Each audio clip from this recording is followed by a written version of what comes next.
بسم اللہ الرحمن الرحیم۔ سامعین کرام، آپ سن رہے ہیں اردو کہانی کالی دیوی کا مندر، اور یہ اس سلسلے کی قسط نمبر 16 ہے۔ مجھے امید ہے آپ کو میری یہ کاوش پسند آ رہی ہوگی۔ اب تم اٹھ کر کھڑے ہو جاؤ، ورنہ بدن کے سوراخ گنے بھی نہیں جا سکیں گے۔ اس کے لہجے میں جس قدر غراہٹ تھی، اس کا اندازہ ایک لمحے میں مجھے ہو گیا، اور میں یہ سوچنے پر مجبور ہو گیا کہ وہ جو کچھ کہہ رہے ہیں اسے کرنے کی ہمت رکھتے ہیں۔ البتہ یہ احساس مجھے ہوا تھا کہ ان کے چہرے کے نقوش مقامی لوگوں جیسے نہیں ہیں۔ پتہ نہیں کیوں مجھے عظیم خان پر بھی غصہ آ رہا تھا، اور اپنی حماقت پر بھی، کہ اس طرح آسانی سے ان کے چنگل میں پھنس گیا۔ غلطی میری تھی، مجھے ہوشیار رہنا چاہیے تھا۔ میں مسلسل دھوکے کھا رہا ہوں۔ اس بات کے امکانات بھی ہیں کہ یہ سب کچھ بھی وہی لڑکی کا کیا دھرا ہوا ہو۔ بس اس بات نے ذہن پر دیوانگی سوار کر دی۔ میں نے بندوق والے کی نال پکڑی اور دوسرے لمحے زور سے جھٹکا دیا۔ شاید کچھ زیادہ ہی طاقت صرف ہو گئی تھی کہ بندوق والا میرے سر سے گزر کر دوسری جانب جا گرا۔ بقیہ 3 افراد نے بدحواسی میں گولی چلا دی۔ گولیاں چلیں اور میں بال بال بچا۔ چھینی ہوئی بندوق چونکہ میں نے نال کی طرف سے پکڑی ہوئی تھی، میں اسے سیدھا کیے بغیر استعمال نہیں کر سکتا تھا۔ میں نے زمین پر لوٹ لگائی اور بندوق کو لاٹھی کی طرح گھمایا۔ ان میں سے 2 کے پاؤں بندوق کی لپیٹ میں آ گئے اور وہ بری طرح گرے، لیکن تیسرے نے اچھل کر خود کو بچا لیا تھا اور چیختے ہوئے دوبارہ گولی چلا دی تھی۔ البتہ میں ہوشیار ہو چکا تھا، چنانچہ گولی کی آواز کے ساتھ ہی اپنی جگہ چھوڑ دی۔ اس لیے گولی مجھے تو نہ لگ سکی، البتہ وہ جس کی بندوق میرے ہاتھ میں تھی اور میرے سر کے اوپر سے گزر کر وہ دوسری طرف گرا تھا اور خود کو بچانے کی کوشش میں تھا، اس گولی کی زد میں آ گیا۔ گولی نے اس کے سر کے چیتڑے اڑا دیے تھے۔ میری نگاہ بے اختیار اس لڑکی کی جانب اٹھ گئی جس نے یہ کھیل شروع کیا تھا۔ پہلے تو میرے ذہن میں یہی سب کچھ تھا کہ ممکن ہے یہ لڑکی ہی کے آدمی ہوں، یہاں لا کر اس نے ہمیں اپنے چنگل میں پھنسانے کی کوشش کی ہو۔ لیکن اب میں نے اسے دیکھا تو وہ اپنی جگہ ہکی بکی کھڑی ہوئی تھی، سب کچھ دیکھ رہی تھی۔ میرے پاس اب اس کے سوا اور کوئی چارہ نہیں تھا کہ میں جان بچانے کے لیے دوڑ پڑوں۔ چنانچہ میں نے سنبھل کر ایک چٹان کے عقب میں چھلانگ لگا دی۔ میری بندوق کی زد میں آ کر جو لوگ گرے تھے وہ اب سنبھل کر کھڑے ہو گئے تھے۔ انہوں نے بھاگتے ہوئے مجھ پر اندھا دھند گولیاں برسانا شروع کر دیں، لیکن اب میں ان کے نشانے پر نہیں آ سکتا تھا۔ میں نے ان کے نشانے سے بچنے کے لیے زگ زیگ بھاگنا شروع کر دیا۔ پھر مجھے ایک بڑی چٹان کی آڑ مل گئی، اور اس کے پھر پیچھے پہنچ کر سب سے پہلے میں نے بندوق سیدھی کی اور پھر اپنی طرف دوڑ کر آنے والوں میں سے ایک کا نشانہ بنا لیا۔ اپنے ایک ساتھی کو گرتے ہی انہیں عقل آ گئی اور پھرتی سے وہ زمین پر لیٹ گئے۔ اب میں خونی نگاہوں سے ان کو دیکھ رہا تھا جو سامنے سے آ رہے تھے، لیکن اس وقت مجھے اپنے بائیں سمت میں سرسراہٹ محسوس ہوئی اور میں سانپ کی طرح پلٹا۔ اگر وہ سریلی آواز میرے کانوں میں نہ ابھرتی تو یقینی طور پر وہ بھی گولی کا شکار ہو جاتی۔ یہ وہی شیطان لڑکی تھی جس نے اپنا نام لائبونا بتایا تھا۔ چنانچہ لائبونا دوڑتی ہوئی میرے پاس پہنچ گئی اور اس نے ہانپتے ہوئے کہا، اس طرح تم ان کے چنگل سے نہیں نکل سکو گے۔ مجھے اپنی گرفت میں لے لو اور اپنی ڈھال بنا لو۔ ان سے کہو کہ وہ اپنی بندوقیں پھینک دیں، ورنہ تم مجھے مار ڈالو گے۔ لڑکی کے الفاظ نے ایک دم میرے ذہن کو عجیب سے چکر میں ڈال دیا۔ پھر میں نے غرائی ہوئی آواز میں کہا، کون ہو تم؟ خانقاہ کی بیٹی، وہ لوگ میری زندگی بچانے کے لیے بندوقیں پھینک دیں گے۔ لڑکی، تم پھر کوئی نئی چال چل رہی ہو۔ دیکھو، جو میں کہتی ہوں وہ کرو، ورنہ، لڑکی نے کہا، اور اس بار میں نے شدت نفرت سے اس کے خوبصورت بال اپنی مٹھی میں جکڑ لیے۔ رائفل کا بٹ اپنی بغل میں دبا کر میں نے ان لوگوں کو دیکھا جو زمین پر چھپکلی کی طرح رینگتے ہوئے اس سمت آ رہے تھے۔ چنانچہ میں نے بندوق سیدھی کر لی اور ان میں سے ایک کا نشانہ لینے لگا، لیکن یہ بھول گیا کہ شیطان لڑکی کوئی عمل کر سکتی ہے۔ اسی وقت میرے سر پر قیامت ٹوٹ پڑی تھی۔ ایسی زوردار ضرب لگی تھی میرے سر کے پچھلے حصے میں کہ میں بیان نہیں کر سکتا۔ چکرائی ہوئی آنکھوں سے میں نے لڑکی کی جانب دیکھا جو ہاتھ میں پکڑے ہوئے پتھر سے میرے سر پر دوسری ضرب لگانے کی کوشش کر رہی تھی۔ پھر دوسری ضرب لگی اور بندوق میرے ہاتھ سے نیچے گر پڑی۔ اس کے بعد مجھے کوئی ہوش نہیں رہا تھا، اور یہ بھی نہیں کہہ سکتا ہوں کہ مجھے ہوش کب آیا تھا۔ البتہ جب ہوش آیا تو تیز دھوپ اور گرم ہوا میرے ارد گرد پھیلی ہوئی تھی۔ میں نے آنکھیں کھول کر اوپر نگاہ دوڑائی۔ سورج میرے سر پر چمک رہا تھا۔ اور اس کی تپش اور تیز روشنی مجھے تیر کی طرح اپنی آنکھوں میں چبھتی ہوئی محسوس ہوئی۔ میں نے آنکھیں بند کر کے گردن جھٹکی تو سر کی پشت کے زخم نے احتجاج کیا اور میں نے بوکھلا کر آنکھیں پھر کھول دیں۔ اب میری نگاہوں کے زاویے بدل گئے تھے اور میرے سامنے کوئی لمبی لمبی چیز نظر آ رہی تھی۔ میں نے غور سے دیکھا تو مجھے اندازہ ہو گیا کہ یہ لکڑی کے موٹے موٹے تنے ہیں۔ درختوں کے تنے جوڑ جوڑ کر پنجرے بنائے گئے تھے اور ایسے ہی ایک پنجرے میں مجھے قید کر دیا گیا تھا۔ لکڑی کے تنے چاروں طرف سے میرے گرد احاطہ کیے ہوئے تھے، چھت بھی انہی تنوں کی بنی ہوئی تھی اور دھوپ سے بچاؤ کا کوئی انتظام موجود نہیں تھا۔ دروازے کو لکڑی کے موٹے حصے سے بند کیا گیا تھا۔ میں نے حیران نگاہوں سے چاروں طرف دیکھا۔ میرے قرب و جوار میں ایسے بہت سے پنجرے بنے ہوئے تھے اور ان میں سے کچھ پنجروں میں بے شمار افراد قید نظر آ رہے تھے۔ میں حیران کن نگاہوں سے چاروں طرف دیکھتا رہا۔ نہ جانے میں کس کا قیدی تھا۔ رفتہ رفتہ حواس جاگتے جا رہے تھے اور گزرتے ہوئے لمحات مجھے یاد آ رہے تھے۔ میں نے آنکھیں پھاڑ پھاڑ کر ان پنجروں میں عظیم خان کو تلاش کیا، لیکن عظیم خان نظر نہیں آ رہا تھا۔ مجھے اپنی بے بسی پر غصہ آنے لگا۔ مجھ سے تو بہتر عظیم خان ہی رہا تھا، جس نے صورتحال کی نزاکت کو سمجھ کر اسی وقت اپنے بچاؤ کا انتظام کر لیا تھا جب وہ لڑکی کے ساتھ آگے جا رہا تھا۔ واقعی بیشتر موقعوں پر اس نے مجھ سے زیادہ ذہانت کا ثبوت دیا تھا۔ میں تو اس لڑکی کے جال میں پھنس گیا تھا، لیکن عظیم خان آسانی سے اس کے چنگل سے نکل گیا تھا۔ اب اس بات میں کوئی شک نہیں تھا کہ لڑکی نے میرے سر پر حملہ کر کے ان لوگوں کو مجھ سے نجات دلائی تھی جو 100% اسی کے ساتھ تھے۔ میرے حلق سے غرائی ہوئی آواز نکلی، قسم کھاتا ہوں اگر تم دوبارہ نظر آ گئیں تو میں تیرے سر کے تمام بال صاف کر دوں گا اور ناک اور کان کاٹ دوں گا، اور اس کے بعد میں دیکھوں گا کہ تو کتنی ذہین ہے۔ لیکن اس طرح اس پر غصہ کرتے رہنے سے مجھے کوئی فائدہ نہیں تھا۔ یہاں پر توجہ دینے والا کوئی موجود نہیں تھا۔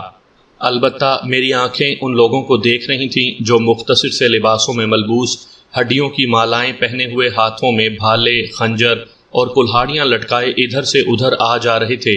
ان میں سے کوئی میری جانب متوجہ بھی نہیں تھا۔ میں انہیں دیکھتا رہا اور دور دور تک پھیلے ہوئے پنجروں میں ان قیدیوں کو بھی جو بیچارگی میں تپتی ہوئی دھوپ اور سورج کی کرنوں میں مر رہے تھے۔ یہ بدحال لوگ نہ جانے کون تھے، کچھ سمجھ میں نہیں آ رہا تھا۔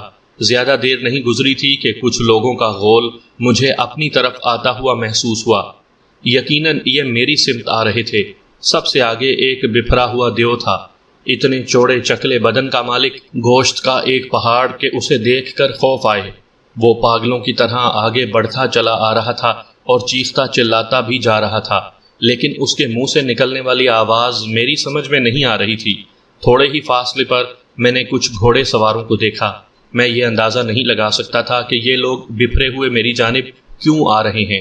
پھر سب سے پہلے چوڑا شخص پنجرے کے قریب پہنچا اور اس نے درختوں کے تنوں میں کلائیاں گھسیڑ کر ہاتھ آگے بڑھاتے ہوئے غرائی ہوئی آواز میں کہا تھا، او کتے، او خنزیر، باہر نکل، میں تیری ہڈیاں چبانے کے لیے بے چین ہوں، اور رب عظیم کی قسم میں تجھے نہیں چھوڑوں گا۔ تو نے میرے بھائی کو ہلاک کیا ہے، میں تیری آنکھوں کے حلقوں میں انگلیاں ڈال کر سب سے پہلے انہیں روشنی سے محروم کر دوں گا، پھر تیرے بدن کی چندیاں اڑا دوں گا، تیری ان ہڈیوں کو بازوؤں میں دبوچ کر سرما بنا دوں گا، زندہ نہیں چھوڑوں گا میں تجھے۔ وہ دیوانوں کی طرح چیخ رہا تھا اور میں اس کا جائزہ لے رہا تھا۔ البتہ ابھی تو میں اس کے ہاتھوں کی زد میں نہیں تھا۔ میں نے کہا، بے وقوف، کون تھا تیرا بھائی اور کب میرے ہاتھوں مارا گیا؟ باہر نکل، باہر نکل، میں تمہیں سب کچھ بتاؤں گا۔ تو آ تو صحیح ذرا میرے چنگل میں۔ جواب میں میں ہنس پڑا۔ میں نے کہا، مجھے باہر تو ہی نکال سکتا ہے، تو کوشش نہیں کرتا تاکہ تیری خواہش پوری ہو جائے۔ اسی لمحے گھوڑے سوار پنجرے کے پاس پہنچ گئے اور انہیں دیکھ کر مجمع کے افراد پیچھے ہو گئے۔ یہ لوگ بھی مقامی باشندے ہی معلوم ہوتے تھے، لیکن اسی مختصر لباس اور وحشی فطرت کے ساتھ۔ سمجھ میں نہیں آ رہا تھا کہ یہ لوگ کون ہیں۔ ان کے حلیوں سے وحشت ٹپکتی تھی۔ ننگ دھڑنگ رہنے والے یہ لوگ تہذیب سے ناآشنا معلوم ہوتے تھے۔ پھر ایک دراز قد آدمی گھوڑے سے اترا اور اس نے غرائی ہوئی آواز میں کہا، کیا تو پاگل ہو گیا ہے زرونا؟ موت آ گئی ہے تیری؟ مجھ سے رابطہ کرنے کے بجائے تو میرے قیدی کے پاس آیا ہے۔ تو جانتا ہے تو کیا بکواس کر رہا ہے؟ جس کو زرونا کہا گیا تھا وہ واپس پلٹا اور گھٹنوں کے بل بیٹھ کر دونوں ہاتھ اوپر اٹھاتے ہوئے کہا، مجھے معاف کر دے، مجھے معاف کر دے سردار، میں اپنے آپ پر قابو نہیں پا سکتا۔ اسے میرے حوالے کر دے، اسے مجھے دے دے، اس نے میری زندگی کا سہارا چھین لیا ہے۔ اس نے میرے اکلوتے بھائی کو قتل کر دیا ہے۔ میں تنہا رہ گیا ہوں، میں اسے زندہ نہیں چھوڑوں گا۔ اگر میں نے اسے اپنے ہاتھوں سے ہلاک نہ کیا تو میں اپنے آپ کو ہلاک کر لوں گا۔ دیکھ سردار، میں نے ہمیشہ تیری خدمت کی ہے، اسے مجھے دے دے سردار، اسے مجھے دے دے، اس آدمی کو مجھے دے دے۔ ایک آدمی کی قیمت جانتا ہے تو؟ اس شخص نے کہا، ساری زندگی تیری غلامی کرتا رہوں گا، بس اسے میرے حوالے کر دے۔ پاگل ہو رہا ہے تو، پاگل ہو رہا ہے، میں تیرے دکھ میں برابر کا شریک ہوں، لیکن ایسا نہ کر۔ پہلے بھی تو ایک آدمی کو اپنے ہاتھوں سے فرار کر چکا ہے۔ تو نے تو نشے میں اس شخص کو یہاں سے بھاگنے کا موقع فراہم کیا تھا، میں نے تجھے معاف کر دیا۔ اس بار آدمی کو میرے ہاتھوں سے ضائع نہ کر، میں تجھے حکم دیتا ہوں کہ تو اپنا یہ ارادہ ترک کر دے۔ نہیں سردار، ایسا نہ کہہ، میں تیری یہ بات نہیں مان سکوں گا۔ اگر تو ایسا نہیں کر سکتا تو میرے سینے پر یہ خنجر اتار دے، اپنے پستول کی ایک گولی مجھے بھی مار دے، لیکن مجھے میری اس قسم سے محروم نہ کر جو میں نے اپنے بھائی کے قاتل سے بدلہ لینے کے لیے کھائی ہے۔ زرونا نے کہا، یہ پاگل ہو گیا ہے، دیکھو اسے سمجھاؤ۔ جس شخص کو سردار کہہ کر مخاطب کیا گیا تھا اس نے دوسروں سے کہا، ہم نے اسے بہت سمجھایا ہے سردار، یہ جانتا ہے کہ تم کبھی اس بات کی اجازت نہیں دو گے، لیکن یہ پھر بھی نہیں مانتا، کہتا ہے اگر ایسا نہ ہوا تو یہ خودکشی کر لے گا۔ یہ میرا نقصان کر رہا ہے۔ خیر، اگر یہ ایسا ہی چاہتا ہے تو یہی صحیح، یہ میرا بہت اچھا ساتھی ہے، میں اس کی بات مانے بغیر نہیں رہ سکتا۔ ٹھیک ہے، جو ہوگا دیکھا جائے گا۔ اور اس کے بعد وہ شخص خوشی سے کھڑا ہو گیا۔ سردار نے اجازت دے دی تھی تو پھر بھلا دوسرے لوگوں کو پریشانی کیوں ہوتی؟ کبھی ہیکل آدمی مجھے خون آشام نگاہوں سے دیکھتا ہوا میری جانب بڑھ رہا تھا۔ ان میں سے ایک آدمی نے آگے بڑھ کر اس پنجرے کا تالا کھول دیا جس میں مجھے قید کیا گیا تھا۔ پھر زرونا غرائی ہوئی آواز میں بولا، باہر نکل کتے، باہر نکل، اور دیکھ تیری موت کیسی دلکش ہوتی ہے۔ شاید آپ لوگ اسے میری بزدلی سمجھیں، اپنے آپ پر ناز کرنے کی کوشش سمجھیں، یا پھر یہ سمجھیں کہ میں اپنے آپ کو کوئی بہت بڑا بہادر سمجھتا ہوں۔ زندگی میں بے شمار اور پریشان کن واقعات پیش آئے، ہر جگہ فتح حاصل نہیں ہوئی، کہیں کہیں مشکلات کا سامنا بھی کرنا پڑا اور اچھی خاصی پریشانیاں بھی اٹھائیں، لیکن ایک فطرت میرے اندر تھی۔ جب مجھ پر دیوانگی سوار ہوئی تھی تو میں زمانہ قدیم کا وحشی بن جاتا تھا۔ عظیم خان میری نسبت عقل سے کام لینے کا عادی تھا، لیکن میں نہیں۔ جب کبھی حالات میری مرضی کے خلاف ہو جاتے تھے تو میں عقل سے بیگانہ ہو جاتا تھا، اور اس وقت میری وہ وحشتیں عروج پر پہنچ جاتی تھیں۔ بہرحال جیسے ہی میں پنجرے سے باہر نکلا وہ وحشی مجھ پر ٹوٹ پڑا۔ گوشت کا یہ پہاڑ میری جانب بڑا ہی تھا کہ میں نے اپنی جگہ چھوڑ دی، اور وہ آگے بڑھ کر پوری قوت سے ستونوں والے پنجرے سے ٹکرایا، لیکن فوراً ہی سانپ کی طرح پلٹ پڑا۔ میں 2 قدم پیچھے ہٹ گیا تھا، اس کے ساتھ ہی ساتھ وہاں موجود لوگوں نے دلچسپی سے مجھے دیکھتے ہوئے جگہ چھوڑ دی تھی، یہاں تک کہ وہ شخص جسے سردار کہہ کر مخاطب کیا گیا تھا پیچھے ہٹ گیا تھا۔ میں نے اس سے کہا، میں نہیں جانتا کہ یہ اپنے بھائی کے قتل کا الزام مجھ پر کیوں لگا رہا ہے۔ وہ کون تھا اور کیا میں نے اسے قتل کیا ہے یا نہیں، میں نہیں جانتا، لیکن بہرحال یہ ایک دلچسپ بات ہے کہ ایک ایسے شخص کو قاتل کہہ کر مجھ سے بدلہ لیا جا رہا ہے جسے یہ بھی معلوم نہیں کہ اس نے کسے قتل کیا۔ میں یہ جملے ادا کر بھی نہیں پایا تھا کہ زرونا پوری قوت سے ایک بار پھر میرے پاس پہنچا اور اس نے میرے سینے پر ٹکر مارنے کی کوشش کی، لیکن اس بار میں نے اس کی گردن پر ہاتھ جمایا اور اسے بالکل پیچھے ہٹا دیا، جیسے اسپین میں بل فائٹر بھینسے کو اپنے جسم کے پاس سے گزار دیتے ہیں۔ وہ ایک بار پھر پیچھے نکل گیا، اور اس بار اس نے پوری قوت سے تیسرا حملہ کیا، اور پھر جب یہ تیسرا حملہ بھی ناکام رہا تو اس نے ایک طرف رکھا ہوا کلہاڑا اٹھا لیا جو اس کے ساتھی نے شاید اسی کے لیے رکھا تھا۔ کلہاڑی کی مجھے پرواہ نہیں تھی، لیکن میں یہ بھی دیکھ رہا تھا کہ اس کے کچھ ساتھی آتشی ہتھیاروں سے مسلح ہیں۔ دیو قامت شخص نے کلہاڑا اٹھایا اور اسے گھماتا ہوا میری جانب بڑھنے لگا۔ پھر جیسے ہی میرے قریب پہنچا میں نے پوری قوت سے اس کے پیٹ پر لات ماری، اور اس کے فوراً بعد گھوم کر ایک بھرپور لات اس کی گردن پر رسید کی اور وہ نیچے جا گرا۔ لیکن اس کے ساتھ ہی اٹھ کر اس نے اپنے ساتھی سے پستول مانگا تھا، اور اس کے ساتھی نے فوراً ہی اپنی پستول اس کے ہاتھ میں تھما دیا۔ میرے لیے اس کے علاوہ اور کوئی چارہ کار نہیں تھا، کہ اب میں اس پر مارشل آرٹس کے داؤ استعمال کروں۔ ایک تیز چیخ کے ساتھ میں نے دونوں سیدھے ہاتھ کیے اور پھر زمین پر بیٹھ کر لوٹ لگائی اور ایک پاؤں اوپر اٹھا دیا۔ پستول اس کے ہاتھ سے نکل کر دور جا گرا۔ ایک آدمی نے آگے بڑھ کر پستول اٹھایا اور میرا نشانہ باندھا تو سردار نے غصیلی آواز میں کہا، نہیں، پہلی بات تو یہ کہ کوئی دوسرا مداخلت نہیں کرے گا، دوسری بات یہ کہ پستول استعمال نہیں ہوگا، خبردار اب اسے پستول نہ دیا جائے۔ وہ شخص ایک دم پیچھے ہٹ گیا، لیکن زرونا نے ایک بار پھر ایک چھوٹی کلہاڑی اٹھا لی تھی۔ مجھے یوں محسوس ہو رہا تھا جیسے اب وہ سنبھل گیا ہو۔ 2-3 وار ناکام ہو جانے کے بعد میری پھرتی اور مستعدی دیکھ کر اسے اندازہ ہو گیا کہ صورتحال مختلف ہے، لیکن مجھے یہ اندازہ ہو گیا تھا کہ اگر اس طاقتور آدمی کے ساتھ پھرتی سے نمٹا جائے تو اپنی طاقت کا لوہا بھی منوایا جا سکتا ہے، لیکن چالاکی سے کام لے کر، اور جو ہی اس بار اس نے کلہاڑی گھما کر مجھ پر وار کیا، میں نے اس کی کلائی پکڑ لی اور اس کے بعد پھرتی سے اسے موڑ کر ایک گھونسا اس کے منہ پر رسید کیا۔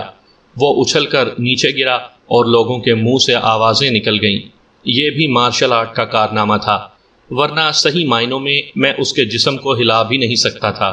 مجھے خود بھی یہ اندازہ تھا کہ میں ایک پہاڑ سے ٹکرا رہا ہوں، چنانچہ پہاڑ کو پہاڑ ہی سمجھ کر مار رہا تھا۔ چونکہ اسے 3-4 بار میرے ہاتھوں مار کھانا پڑی تھی، اس لیے وہ اور زیادہ خونخوار ہو گیا تھا۔ اس بار جب کہ نیچے گرا تو ایک پتھر اس کے منہ پر لگا تھا اور اس کی پیشانی پھٹ گئی تھی۔ خون بھی بہتا ہوا اس کے پورے چہرے پر بکھر گیا تھا اور اس کی آنکھیں بھی اس خون سے متاثر ہوئی تھیں، جن کی وجہ سے اسے بار بار آنکھیں کھولنی اور بند کرنی پڑ رہی تھیں۔ اس بار اس نے بہت ہی طوفانی انداز میں ہاتھ بڑھا کر مجھ پر کلہاڑی سے وار کرنے کی کوشش کی، لیکن میں پیچھے ہٹ گیا، اور جیسے ہی وہ مجھ پر جھک کر آگے آیا، میں نے بھرپور قوت سے اپنے پاؤں کی ٹھوکر اس کے منہ پر ماری۔ میرے پاؤں کو بھی مزہ ہی آ گیا تھا، لیکن اس کا منہ بھی خون سے بھر گیا تھا، اور اب میرے لیے یہ ضروری ہو گیا تھا کہ میں اسے اٹھنے نہ دوں۔ آخر کب تک میں اس کے حملوں سے بچ سکوں گا؟ کہیں ایسا نہ ہو کہ مذاق ہی مذاق میں کھوپڑی تڑک جائے یا گردن کندھوں کا ساتھ چھوڑ جائے۔ چنانچہ اس بار میں نے اس پر اس طرح حملہ کیا، میں نے اس کلہاڑی والے ہاتھ کو زمین پر لگایا اور اس کے سینے پر گھٹنا رکھ کر مضبوط گھونسوں کی بارش شروع کر دی اور اس کے چہرے پر مکے برسانے لگا۔ وہ مجھے خود پر سے دھکیلنے کی فکر میں تھا، لیکن میری کوششوں نے اس کی قوت مدافعت ختم کر دی، اور پھر میں نے اس کے کلہاڑی والے ہاتھ پر ضرب لگائی اور اس کا پنجہ کھل گیا۔ میں نے کلہاڑی کو ٹھوکر ماری اور جیسے ہی وہ اچھلی، میں نے اسے لپک لیا۔ اب میں اس کے سینے پر پاؤں رکھ کر کھڑا ہو گیا اور کلہاڑی میرے ہاتھ میں دبی ہوئی تھی۔ کچھ لوگوں نے آنکھیں بند کر لی اور اس بات پر یقین کر کے آنکھیں کھولنے کا انتظار کرنے لگے کہ مرنے والے کے حلق سے آخری چیخ نکلے۔ میں نے کلہاڑی کو بلند کیا، کسی نے کوئی مداخلت نہیں کی تھی۔ کلہاڑی آہستہ آہستہ نیچے جھکی اور پھر اس کے بعد میں اس کے قریب سے ہٹ گیا۔ سب لوگ حیرانی سے مجھے دیکھنے لگے۔ میں نے لوگوں سے مخاطب ہو کر کہا، میں نہیں جانتا کہ اپنے بھائی کے قتل کا الزام یہ مجھ پر کیوں لگا رہا ہے، جبکہ میں نے کسی کو قتل نہیں کیا، اور میں یہ بھی نہیں جانتا کہ اس کا بھائی کون ہے یا کون تھا، لیکن میں اس پر فتح حاصل کر کے اسے بھی قتل نہیں کرنا چاہتا، کیونکہ میری اس سے کوئی دشمنی نہیں ہے۔ اگر یہ بے وقوفی کر رہا ہے تو میں یہ بے وقوفی نہیں کرنا چاہتا۔ سردار نے اسے دیکھا اور پھر میری طرف متوجہ ہو گیا، پھر بولا، اسے بند کر دو، اور اس کے بعد واپس اپنے گھوڑے پر سوار ہوا اور اپنے ساتھیوں کے ہمراہ واپس چلا گیا۔ جیسے ہی وہ نگاہوں سے اوجھل ہوا، وہ لوگ جو آس پاس بکھرے ہوئے تھے اس آدمی کو سنبھالنے لگے، اور ان میں سے کچھ نے مجھے کٹہرے میں دھکیل دیا۔ چونکہ میں صورتحال سے کوئی آگاہی نہیں رکھتا تھا، اس لیے ابھی کوئی مداخلت بھی نہیں کرنا چاہتا تھا۔ میں خاموشی سے کٹہرے میں پہنچ گیا تھا، لیکن یہ جو ہنگامہ ہوا تھا یہ میری سمجھ سے باہر تھا، اور میں نہیں جانتا تھا کہ مجھے کیا کرنا ہے۔ پھر دوپہر کے بعد جب سورج ڈھلا تو مجھے وہاں سے ایک اور پنجرے میں منتقل کر دیا گیا۔ بہرحال مجھے اس صورتحال سے بڑے پریشانی تھی، خاص طور سے اس لیے کہ عظیم خان میرے ساتھ نہیں تھا۔ اس سے زیادہ غصہ مجھے اس شیطان لڑکی پر تھا۔ ہم نے تو اسے ہر طرح کا تحفظ دیا تھا، لیکن اس نے گڑبڑ کر ڈالی تھی۔ اس دوران میں یہ جائزہ لے رہا تھا کہ اگر میں ان لوگوں کے چنگل سے فرار ہونے کی کوشش کروں اور اپنی رکھوالی پر مامور 2-4 محافظوں کو مار کر یہاں سے نکل جاؤں تو مناسب نہیں ہوگا، چونکہ اس سے یہ اندازہ بھی نہیں لگایا جا سکے گا کہ یہ لوگ مجھے یہاں کیوں لائے تھے اور ان کا چکر کیا ہے۔ البتہ یہ جگہ جہاں مجھے قید کیا گیا تھا پہاڑوں میں بنا ہوا ایک غار تھی جو کافی عظیم الشان تھا، اور یہاں تک لانے کے لیے مجھے ایک لمبی سرنگ سے گزارا گیا تھا، پھر میں ایک سلاخوں والے دروازے سے اندر داخل کر دیا گیا تھا۔ اس غار کے علاوہ ایک اور غار بھی موجود تھا جس میں کئی قیدی زمین پر سوئے ہوئے تھے۔ مجھے یہاں لانے والے دروازہ بند کر کے چلے گئے اور میں ان قیدیوں کو دیکھنے لگا۔ پھر میں اس دوسرے سوراخ کی جانب بڑھ گیا، اندر داخل ہوا تو آگے روشنی نظر آئی اور میں اس روشن جگہ پہنچ گیا۔ غار کی چھت میں مشعلیں روشن تھیں اور چھوٹے چھوٹے سوراخوں سے یہ مشعلیں اوپر نصب کی گئی تھیں۔ اس غار میں بے شمار سوراخ تھے اور ہر سوراخ کے دوسری طرف سے انسانوں کی آوازیں بلند ہو رہی تھیں۔ نہ جانے یہ غار کتنی وسعت میں پھیلے ہوئے تھے، لگتا تھا جیسے پورا پہاڑ اندر سے کھوکھلا ہوا ہو اور اس میں انسانوں کو قید کر دیا گیا ہو۔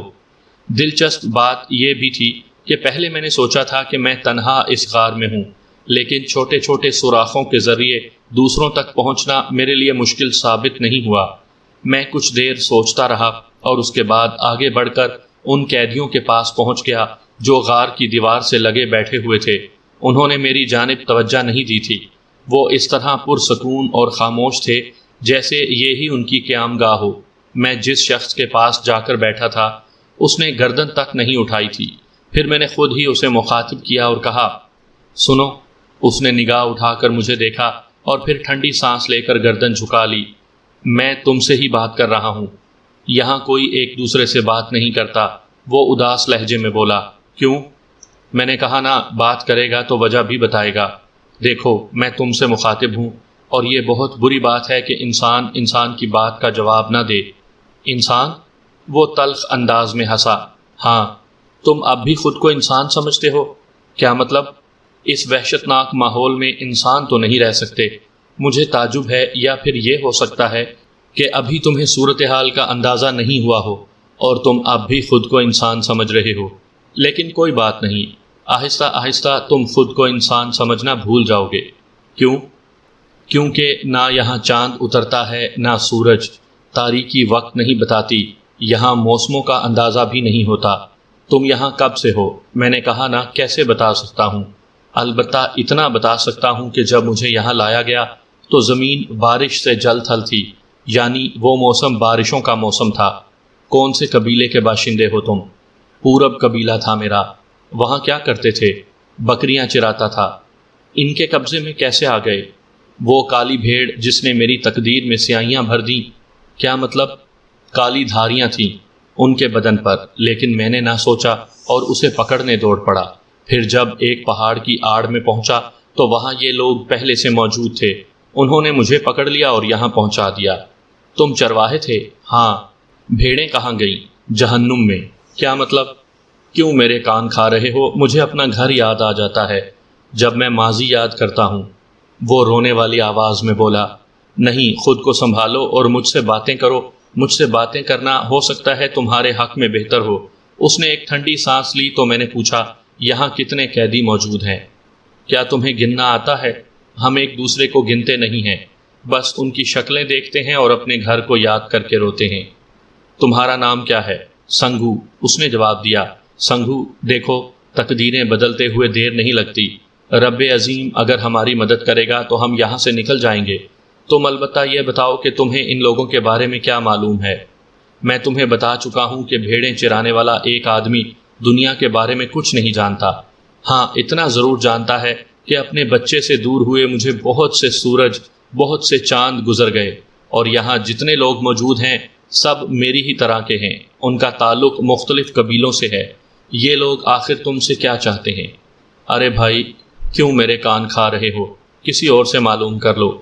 نہیں سنگو، مجھے تم سے معلوم کرنا ہے، اور خبردار ضد مت کرو، جو میں پوچھ رہا ہوں مجھے بتاؤ۔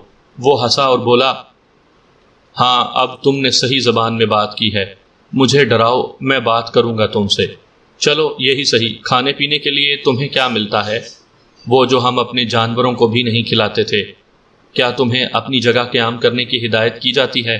نہیں، ان سرنگوں اور غاروں میں گھومنے پھرنے کی آزادی ہے، ان غاروں کا دوسرا حصہ عورتوں کے لیے ہے، وہاں قیدی عورتیں مرد سبھی شامل ہیں۔ ان لوگوں نے یہ بھی نہیں بتایا تمہیں کہ تم لوگوں کو یہاں کیوں قید کر دیا گیا ہے؟ نہیں، ان سے کون پوچھے گا؟ ٹھیک ہے سنگھو، فکر مت کرو، ہمیں یہاں سے نکلنا ہے، میں نے کہا، اور اس کے بعد نہ جانے کیوں اپنے کندھوں پر ایک ذمہ داری محسوس ہوئی تھی، اور میں نے سوچا تھا کہ اس بد نصیب گروہ کو ان لوگوں سے آزادی دلاؤں گا۔ میں نہیں جانتا تھا کہ یہاں مجھے کس مقصد کے لیے بھیجا گیا ہے۔ بات میری ابھی تک سمجھ میں نہیں آ سکی تھی۔ پتہ نہیں وہ شیطان ہم سے کیا چاہتا تھا، لیکن اپنے کیے کا کوئی علاج نہیں ہوتا۔ پھنس گئے تھے اور لگ رہا تھا کہ نکلنا مشکل ہی ہوگا۔ اب جو ہوگا دیکھا جائے گا۔ بہرحال اللہ مالک تھا، میں نے تمام غاروں کا جائزہ لینا شروع کر دیا۔ لا تعداد قیدی یہاں بھرے ہوئے تھے، سرنگوں کے قدرتی جال ادھر سے ادھر پھیلے ہوئے تھے، اور یہ ایک بے شمار قیدیوں کا قید خانہ تھا۔ پھر یہاں مجھے پہلی رات گزر گئی۔ دوسری صبح قیدیوں کو کھانا تقسیم کیا گیا۔ 2 وقت کھانا دیا جاتا تھا، اور جو کچھ دیا جاتا تھا اس کے بارے میں سنگھو نے واقعی صحیح کہا تھا۔ موٹی موٹی سادی چاول کی روٹیاں، اور اس کے ساتھ ہی کسی طرح کی پکی ہوئی گھاس، جس میں نمک ہوتا تھا نہ مرچ۔ لیکن ایک بات ہے کہ کسی بھی چیز کا اگر مزہ لیا جائے اور وہ تبدیل ہو تو بڑی عمدہ لگتی ہے۔ مجھے بھی یہ کھانا پسند تھا۔ میں نے امن پسندی کا ثبوت دینے کا فیصلہ کر لیا تھا۔ کھانا لانے والے بڑے بڑے برتن اپنے ہاتھوں میں پکڑے ہوئے تھے، لیکن ان کے ساتھ مسلح افراد کا ایک پورا گروہ موجود تھا جو ایک ایک قیدی پر نگاہ رکھتے تھے۔ بڑے غار میں ان سب کو جمع کر کے کھانا تقسیم کیا گیا تھا۔ میں نے کھانا گردن جھکا کر لیا تھا اور ان لوگوں کے بارے میں اندازہ کرتا رہا تھا۔ پھر دوپہر کو میں ٹہلتا ہوا اس لوہے کی سلاخوں والے دروازے تک پہنچ گیا جس کی دوسری جانب پہرے دار موجود تھے، لیکن ان پہرے داروں میں نے جس لڑکی کو دیکھا اسے دیکھ کر مجھے جھرجھری سی آ گئی اور میرے پورے بدن میں سنسنی سی دوڑ گئی، لیکن میں نے اپنے آپ کو سنبھالا۔ لڑکی غالباً ان پہرے داروں سے کچھ معلومات حاصل کر رہی تھی۔ میں نے اسے دیکھا اور اس نے بھی مجھے دیکھ لیا۔ وہ برق رفتاری سے آگے بڑھی اور سلاخوں والے دروازے کے پاس پہنچ گئی، اور اس نے منہ سے اشارہ کر کے مجھے بلایا، لیکن میں اپنی جگہ کھڑا اسے دیکھتا رہا۔ وہ بولی، ادھر آؤ، براہ کرم ادھر آؤ۔ میں خاموشی سے اسے دیکھتا رہا تھا۔ سنو، کیا تم بتاؤ گے کہ تم اور تمہارا ساتھی یہاں کیا کرنے آئے تھے؟ تم پر کیا مصیبت ٹوٹ پڑی تھی؟ کون سے قبیلے سے تمہارا تعلق ہے؟ جواب میں مجھے ہنسی آ گئی اور میں نے کہا، اگر تو یہ سمجھتی ہے کہ تیرے حسن نے ہمیں تمہاری طرف متوجہ کیا تھا تو تیرا نام لے کر میں اس پر تھوکتا ہوں۔ میں نے زمین پر تھوک دیا۔ لڑکی کی پیشانی پر بل پڑ گئے۔ اس نے کہا، تم جانتے ہو کہ اس کے نتیجے میں تمہاری گردن بھی کاٹی جا سکتی ہے۔ ہاں، کتوں نے میری گردن کاٹنے کی کوشش بھی کی تھی۔ سنو، اس وقت بھی میں تمہیں کوئی نقصان نہیں پہنچانا چاہتی تھی، نہ ہی میں نے تمہاری گردن کاٹنے کی کوشش کی تھی۔ تم بلا وجہ ہی پھنس گئے، لیکن تمہاری زندگی بچانے کے لیے تمہیں زخمی کرنا ضروری تھا۔ اگر میں ایسا نہ کرتی تو تم یقین کرو آخرکار تم وہاں مارے جاتے۔ میں نے تمہیں بچانے کے لیے زخمی کیا تھا تاکہ تمہیں قیدی بنا لیا جائے، لیکن میں تمہیں ایک پیشکش کرنا چاہتی ہوں۔